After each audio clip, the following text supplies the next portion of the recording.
Hello everyone, back tuning into today's video. We're going to have a look at the weather next week, 10 days. For today's video, it's going to take us to around the 8th or the 9th of April. So going into the first week of April. It's looking like it's still going to be unsettled and quite cold through the first week of April. We're still playing around, hinting at the possibility that we might get spring going in the second week of April.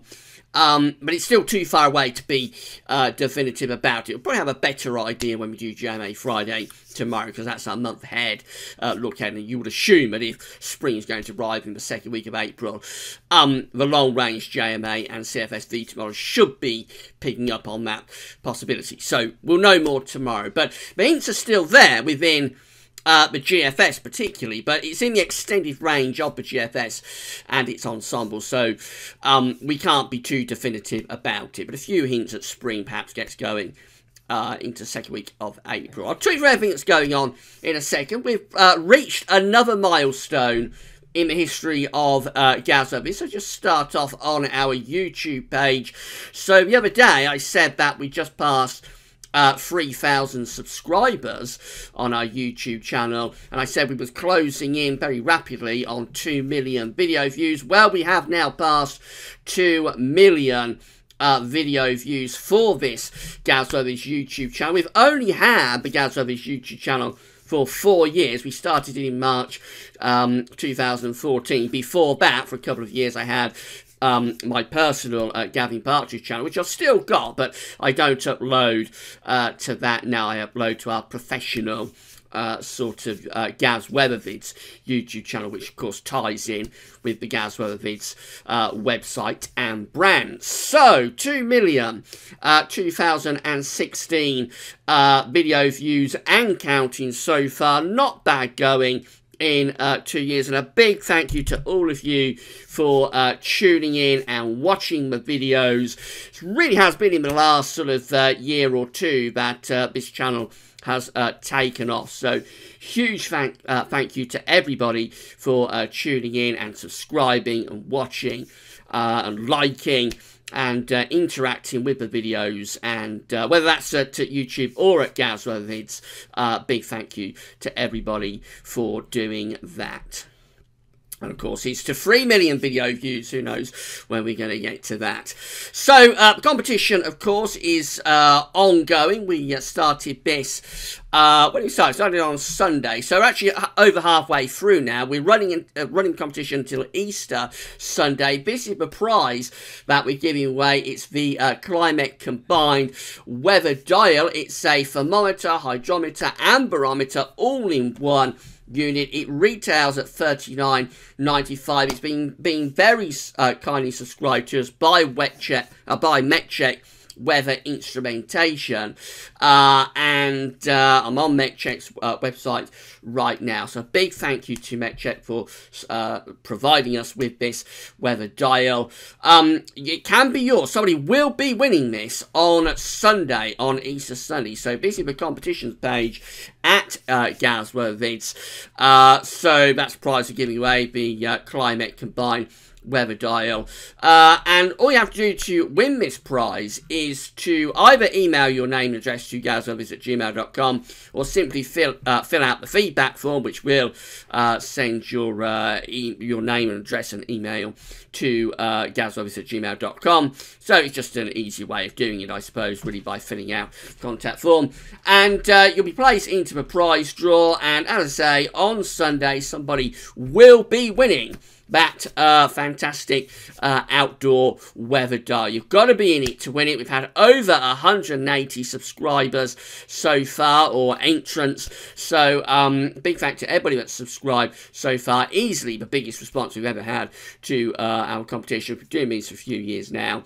So get emailing and you'll be placed into a prize draw, and as I say, on Easter Sunday somebody will win that weather dial. Over halfway through the competition now, but you've still got plenty of time to get your entries through.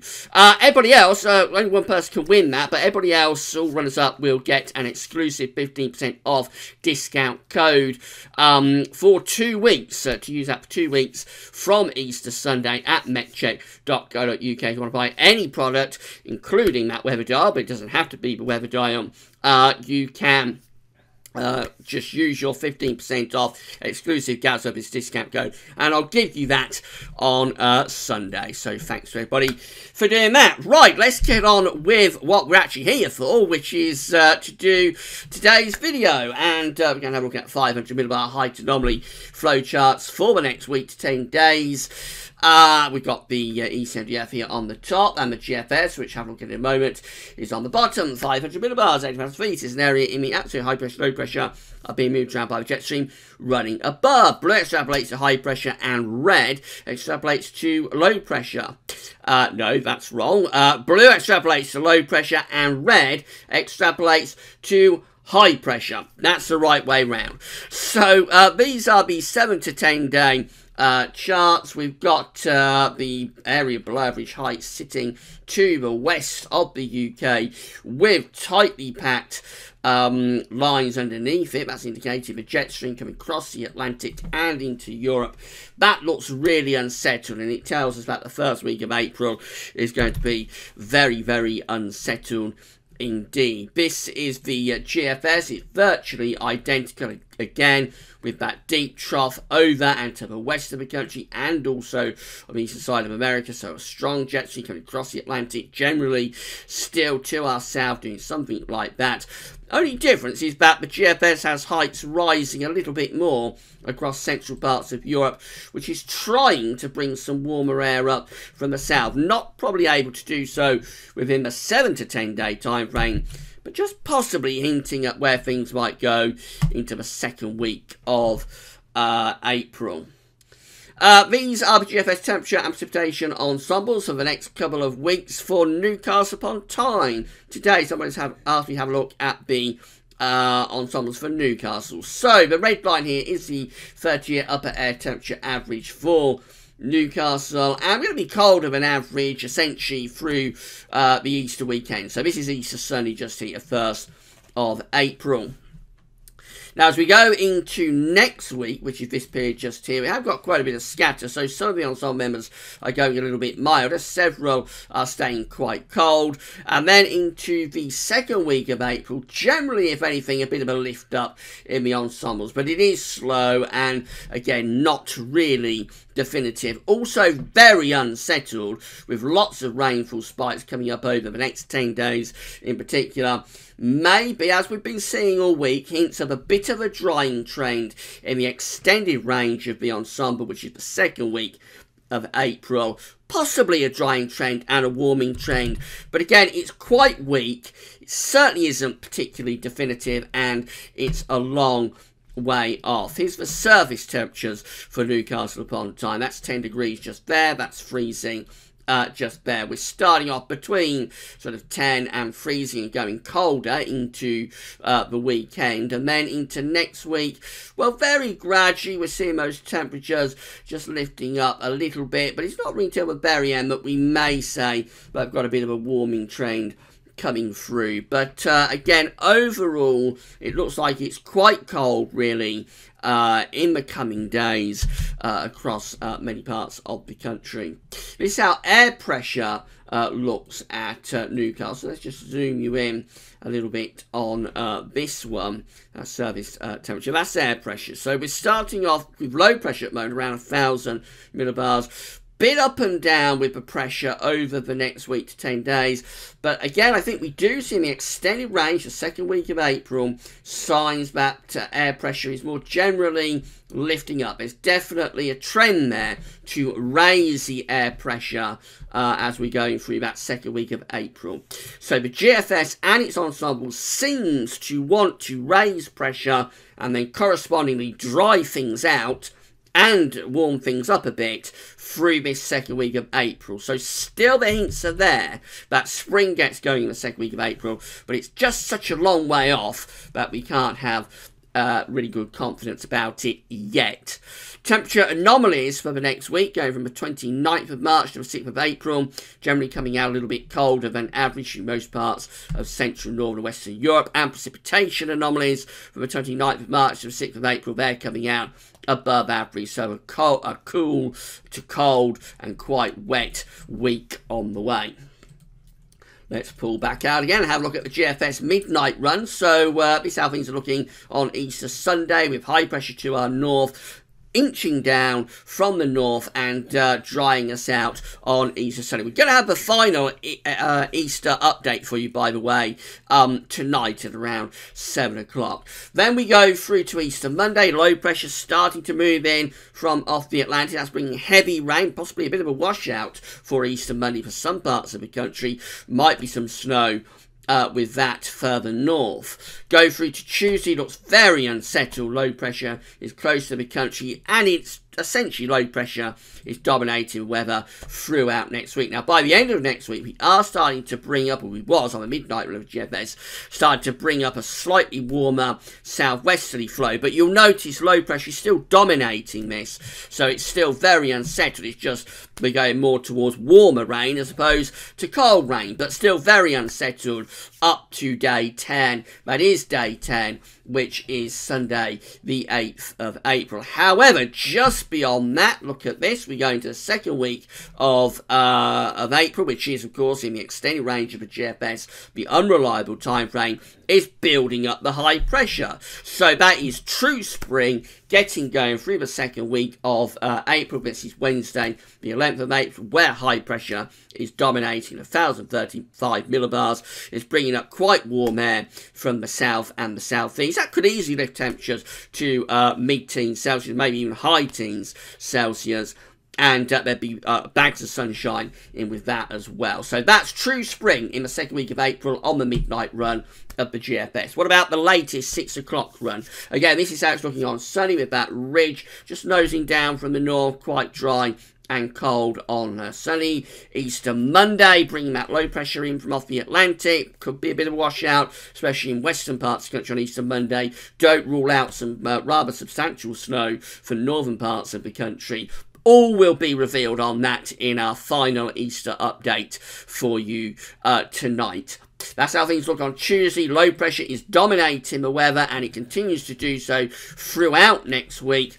Again, we do bring up a bit of a southwesterly towards the end of next week, which just means we have warmer rain as opposed to cold rain, but it still is low pressure dominated, so very unsettled. And as we get to day 10, it stays unsettled essentially, with low pressure still in control. Does this run produce any spring-like weather through the second week of April? Well, we've gone to 300 hours, Tuesday the 10th of April.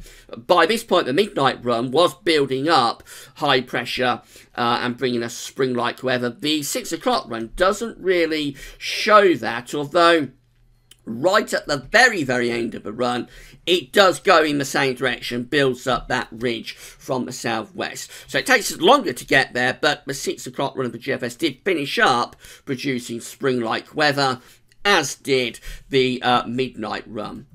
And then the East NDF looks like this. So on Sunday, again, Easter Sunday brings that ridge down from the north. Quite a lot of dry weather, but it will be cold on Easter Sunday. Then this low pressure is trying to move up from the southwest. It's struggling, though, this low pressure on this morning's ECM. So this is has more snow potential, actually, with this. We could even have snow through parts of central England and Wales there on Easter Monday. Would you believe? It's probably an outlier, and I suspect the rain and the warmer air will advance northwards quicker than that suggests. But there is a bit of wintry potential here for Bank Holiday Monday, and we've got to firm up on that. Also, very wet potential as well.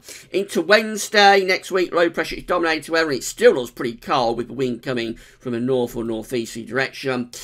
Second half of next week brings this low pressure in from off the Atlantic, so still very unsettled, but we turn the wind direction from sort of a northerly, northeasterly to more of a southwesterly, so it does become milder, but it's still unsettled as we run up to day 10. That's how we look as we get to day 10, which is Sunday the 8th of April, and it still looks really unsettled.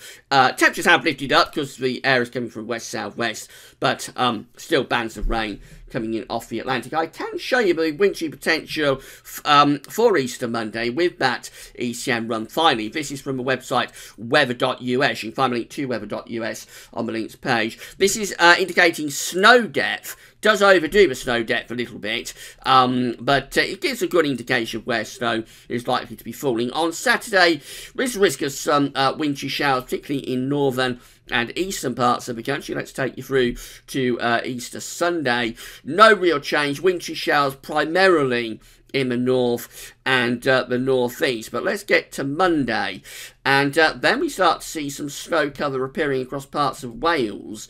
And as we go through the course of Easter Monday, look at that, it's going for quite a significant snow event there, this ECM run, across many parts of Wales, into the Midlands again, and some parts of East Anglia and southeastern England too. We're running further on through Easter Monday. That would be a very remarkable Easter Monday indeed if it came off with the snow depth eventually extending further north towards parts of northern England and Northern Ireland. We've run through into Tuesday now, where it does look pretty snowy across particularly the central swathe of the country from Easter Monday to Tuesday.